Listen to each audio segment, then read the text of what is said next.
रविवार को तुलसी क्यों नहीं तोड़ते? फिर वही बात आ गई, ये मेना धन्या कला वाली बात को याद करो। भगवान राम जनकपुरी में पहुंचे, विश्वामित्र जी ने धनुष टूटने के बाद राम से कहा, राम आज जाओ तुलसी लेने के लिए जाओ, तुलसी लेके आओ, फूल लेकर आओ, पुष्प वाटिका में से कुछ लेकर आइए। पीछे पलट कर देखा तो सीता जी खड़ी थी, विश्वामित्र जी शालिग्राम जी की पूजन कर रहे।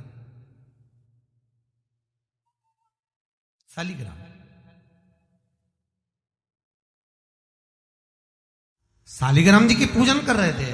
विश्वामित्र जी ने पीछे पलट कर देखा, सीता जी खड़ी, तो कहा, राम एक काम करो, ये पुष्पवाटिका सीता की है, उनके पिताजी की है, सीता को भेज दो, वो फूल लेकर आएगी, वो तुलसी लेकर आएगी। जानकी जी गई, पुष्प उतारे, तुलसी उतारने लगी। तुलसी उतारते समय जानकी जी की हवा इतनी तेज चली कि सीता जी का पल्लू उड़ गया, और जैसे ही पल्लू उड़ा वो तुलसी के पौधे पर गिरा।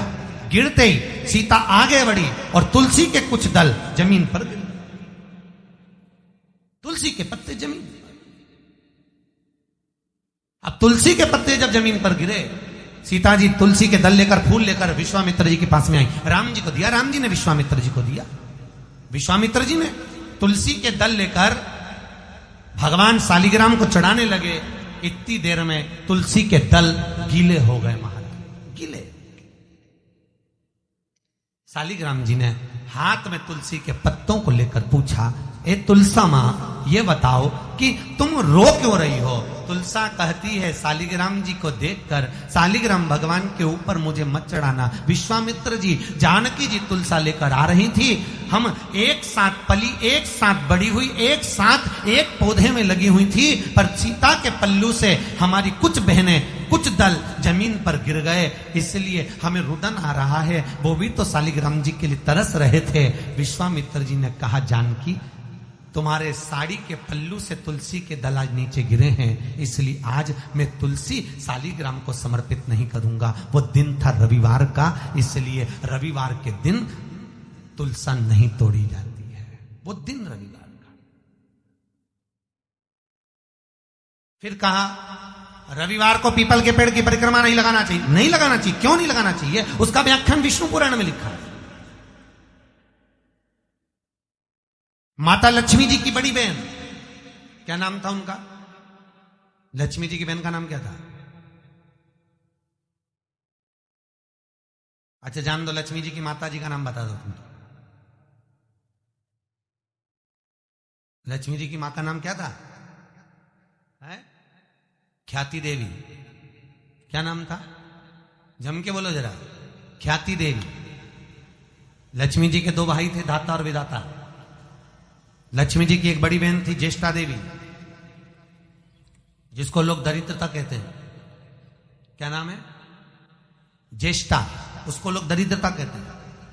वो दरिद्रता जो थी, वो ज्येष्ठा भगवान विष्णु को बहुत ज्यादा चाहती थी, बहुत प्रेम करती थी भगवान नारायण से, बहुत प्रेम। नारायण मेरे हो जाएं, मैं नारायण की हो जाऊं, नारायण मेरे हो, मैं नारायण की हूं। पर भगवान विष्णु ज्येष्ठा को नहीं चाहते थे, दरिद्रता को नहीं चाहते थे। भगवान विष्णु किसको चाहते थे? अरे बोलो जम के, लक्ष्मी। बोलो हर हर। आवाज नहीं आई, जरा दम के बोलो, हर हर। भगवान विष्णु किसको चाहते हैं? लक्ष्मी। और दरिद्रता किसको चाहती है? भगवान विष्णु। महाराज भगवान नारायण ने कहा, लक्ष्मी तुम और हमारा विवाह हो जाए। लक्ष्मी जी कहती हैं, नाथ विवाह तो हो जाएगा, पर बात इतनी सी है, घर में बड़ी बहन अगर तुम्हारी बेटी है तो छोटी की शादी कैसे हो सकती है? होती है क्या? अरे बोलो तो नहीं। बड़ी बहन है तो पहले बड़ी की हो जाए, फिर छोटी की हो जाए। मैं शादी नहीं कर सकती जब तक मेरी बड़ी बहन की नहीं। भगवान नारायण ने उसी समय पर दरिद्रता का विवाह करने के लिए एक दुस्साह मुनि को बुलाया। उनका नाम था दुस्साह मुनि। दुस्साह मुनि को बुलाकर कहा, आप विवाह कर लीजिए। दुस्साह जी ने कहा, मैंने नियम लिया, मैं शादी नहीं करूंगा, कुंवारा रहूंगा जीवन भर, तब करूंगा, साधना करूंगा, भक्ति में डूबूंगा। भगवान बोले, अरे शादी नहीं करेगा तो नरक भोगेगा, रहने दे, विवाह कर। सबसे बड़ा आश्रम गृहस्थ आश्रम,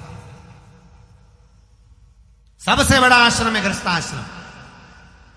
संत बनना सरल है, साधु बनना सरल है, तपस्वी बनना सरल है, जोगी बनना सरल है, साधक बनना सरल है, संन्यास लेना सरल है, पर सबसे ज्यादा कठिन है गृहस्थाश्रम।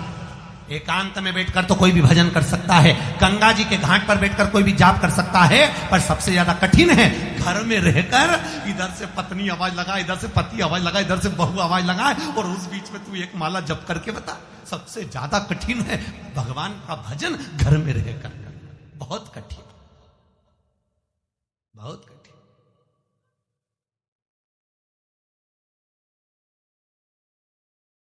बहुत कठिन। एक बच्चे ने अपनी दादी से कहा, दादी, ओ दादी। दादी बोली, हाँ क्या है?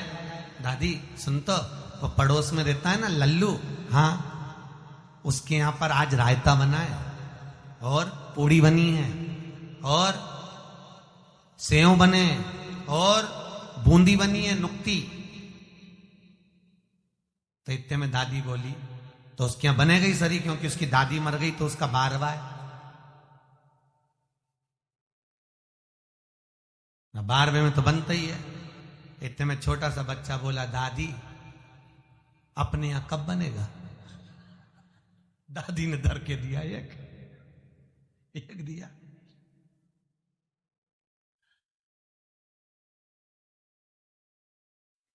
अब चित्तवृत्ति का महाराज दुष्टा मुनि से कहा विवाह कर लो, शादी करना जरूरी है, कुंवारे नहीं रह सकते, शादी करो। महाराज तो शादी करूं तो करूं किससे? भगवान ने कहा किससे करना चाहिए? अरे बहुत सुंदर होना चाहिए तो विवाह करा जाए। ठीक है, दुष्टा मुनि ने कहा लक्ष्मी जी की बड़ी बहन है, बड़ी सुंदर है, चलो मैं दिखा देता हूं। जो दिखाया दरिद्रता को, बड़ी सुंदर थी, अब सुंदर तो थी, विवाह कर भी लिया, शादी हो गई।